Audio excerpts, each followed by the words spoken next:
नेता प्रतिपक्ष जयराम ठाकुर आपदा प्रभावित इलाकों के दौरे पर है। आज उन्होंने भरमौर विधानसभा के अंतर्गत आपदा प्रभावित हडसर क्षेत्र का दौरा किया। इस क्षेत्र में बादल फटने और भूस्खलन से भारी क्षति हुई है। हडसर वही स्थान है जहां से पवित्र मणिमहेश यात्रा आरंभ होती है। आपदा के कारण सभी मार्ग बाधित हो गए थे, जिन्हें खोलने का कार्य जारी है। सरकार एवं प्रशासन से आग्रह है कि इस क्षेत्र को शीघ्र राहत प्रदान करें ताकि लोगों को जल्द सामान्य जीवन की ओर लौटने में मदद मिल सके।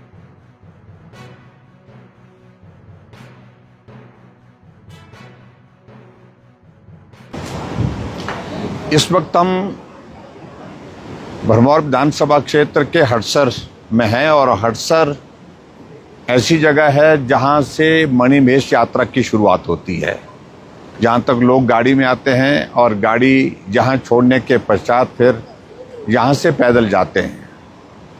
और मेरे पीछे आप देख रहे होंगे कि स्टार्टिंग पॉइंट पर ही बहुत बड़ा लैंडस्लाइड इसमें आया है। जो जहाँ का रास्ता चलने का था वो पूरी तरह से डैमेज हो गया है और यहाँ से लगभग 6 किलोमीटर आगे दनछो जो जगह पड़ती है, जहाँ एक थोड़ी देर के लिए विश्राम करने का एक जगह बनाई गई है, वहाँ पर भी बहुत बड़ा डैमेज हुआ। जो बताया जा रहा है कि डैमेज जो वहाँ पर हुआ है, लैंडस्लाइड जो वहाँ हुआ है, उसका इम्पैक्ट जो है फिर आगे जो है यहाँ तक भी आया है। भरमौर विधानसभा क्षेत्र के अंतर्गत मैंने लगभग सभी बाढ़ और इस बारिश से प्रभावित इलाके का दौरा किया है, जहां बड़े स्केल पर रोड को नुकसान हुआ है, सड़क को नुकसान हुआ है। और उसके साथ मैं देख रहा हूं कि बहुत सारे लोगों के घर भी डैमेज हुए हैं, लोगों की ज़मीन चले गई है, पशुधन का नुकसान हुआ है।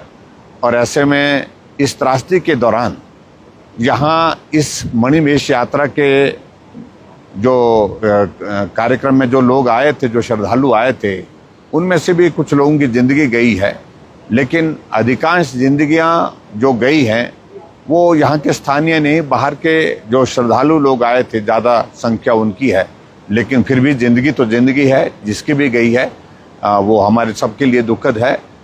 कुल मिलाकर के इन सारे सड़कों का निर्माण कार्य करना, फिर से उनको रिहैबिलिटेट करना, लोगों को जिनके घर चले गए हैं, ज़मीन चले गई है, ये बहुत बड़ी चुनौती है, बहुत बड़ा कठिन काम है।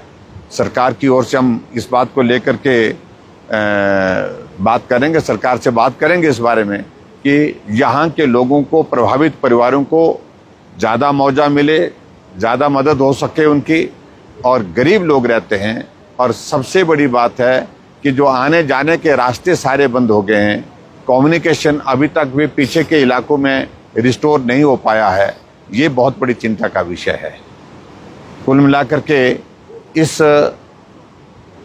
टूर में हमने जब देखा चंबा जिला के अंदर बहुत बड़ी क्षति हुई है, बहुत बड़ा नुकसान हुआ है और इस नुकसान की भरपाई करने के लिए केंद्र की जो मदद प्रदेश सरकार को जो मिली है, मैं उम्मीद करता हूँ कि उस मदद के माध्यम से यहाँ के रास्ते ठीक होंगे, सड़कें ठीक होंगी, वाटर सप्लाई स्कीम्स वो ठीक होंगी और उसके साथ साथ जो डैमेजेस पर्सनल लेवल पर लोगों के घरों के हुए हैं उसको भी मदद मिलेगी, उन सबको भी मदद मिलेगी, ऐसा मुझे पूरा भरोसा है।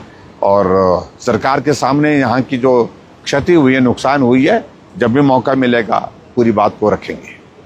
Thank you.